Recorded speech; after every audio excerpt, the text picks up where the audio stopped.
আসসালামু আলাইকুম প্রিয় দর্শক, দেশ এবং বিদেশ, কাছে এবং দূরে থেকে যারা ভিডিওটি দেখছেন সবাইকে ধন্যবাদ।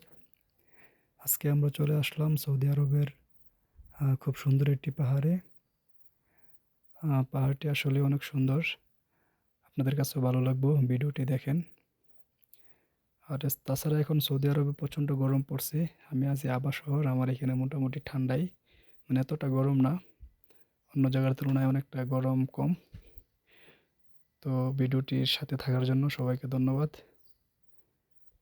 পুরো ভিডিওটি দেখবেন। আল্লাহ হাফেজ।